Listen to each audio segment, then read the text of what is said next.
For this eye look, I use the ABH Cosmo palette, and I'm going to show you exactly how I achieved this look.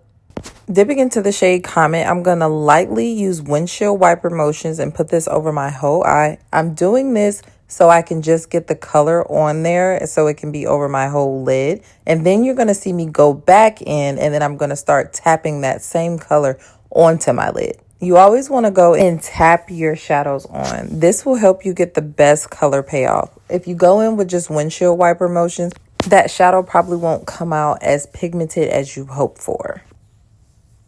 And I could have cut this video, but I actually wanted you to see like how many times I went back and forth with that same color shadow on both eyes. The next shade I will be going into is the shade Mars. Now this shade, you want to focus this one a little bit lower, basically in the crease area of where your eye folds. And you want to make sure that you're really tapping this shadow on, because this shade is deeper than your first shade. So you want this one to really start giving you some depth in the outer corner of your eye and to give your eye some dimension.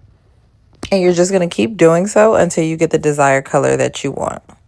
And then for that third shade, we're going to go in with the shade Eclipse, and we're going to do the same thing. We're going to pat that, but we're going to put this one like a little bit closer to the lash line. And then eventually what you want to do is go back in with all three of those colors. You don't have to, especially if you're using a more pigmented palette. But if you want your shadows to really pop and you really see those colors, you do want to go back in again so you can make sure you see every single color. Then we're going to do something called a soft cut crease. So a soft cut crease is when you just use a little bit of concealer and blend it out and don't actually carve your eye shape out. And you only need a little bit, like a little pea size. And the next shade I'm going to be dipping into is in a shimmer shade. It's the shade Oran. And I'm going to put this closer to the darker shadow. And I'm just going to pat this on. Now, I normally like using my fingers, but when I kind of want things a little bit more precise, I will go in with like a flat brush like this one.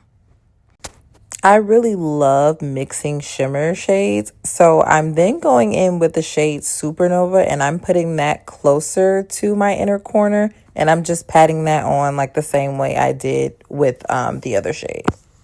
I feel like when you mix your shimmer shades, it makes them pop way more.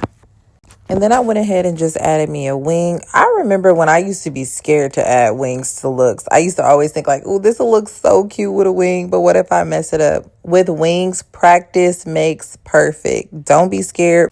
Girl, put that wing on. You can always clean it up.